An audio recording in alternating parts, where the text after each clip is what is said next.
What's up, team? Let's jump right into 3 performance training keys to build durable hamstrings in sports. Now, before we jump in, there are 2 really important things we have to understand.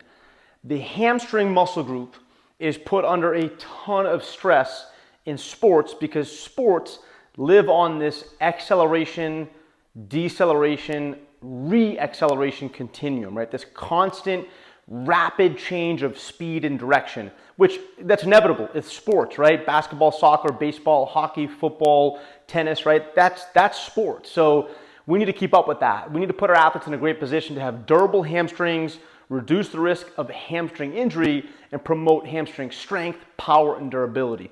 The best way to do that is focus on the eccentric component of each lift, regardless of which type of movement we do for hamstring strength. So the eccentric component is that lowering phase where we're lengthening and tensioning under load. We want to get strong there.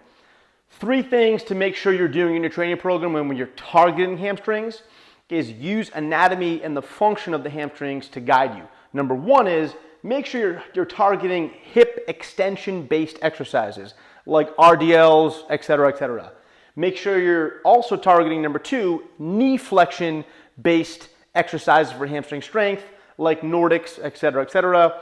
And also you want to have exercises that target the hammies that use a combination of hip extension and knee flexion like hamstring curls, etc., etc. The reason I'm saying etc., etc. is because these are not the end-all be-all exercises.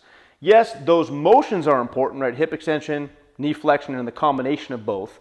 But you fill in the blank for the exercise that you like the best. I just happen to like these 3. So number 1, we're going to roll with hip extension.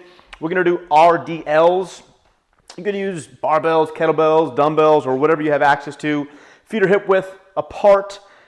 Weights are in front. I'm going to shoot my butt back into that hip hinge pattern. I'm going to pre-tension the hammies, come to about mid-shin level, come back up, squeeze my glutes.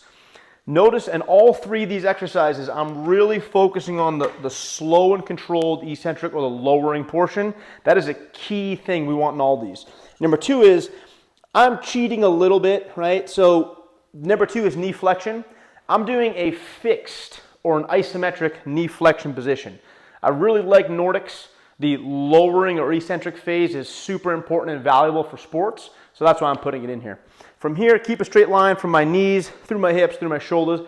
I don't want to shoot my butt back. I don't want to flare my rib cage or arch my low back. I'm going to drive my heels up into that bar. Hips forward, squeeze my glutes, squeeze my abs, hands in front. 3 to 5 seconds here, as slow and controlled as I can, and then reset at the top of each rep, because again, I'm not worried about that concentric or shortening phase. I just wanted that eccentric lowering phase. The last piece here is working on the combo of hip extension and knee flexion. So you can do a variety of things. I'm going to do hamstring curls. I'm using a physio ball, like a large exercise ball. You can use sliders, slide board, TRX, a roller. There's so many options here. I'm going to start in a shortened position. I'm going to spend 3 to 5 seconds eccentrically lowering and then coming back.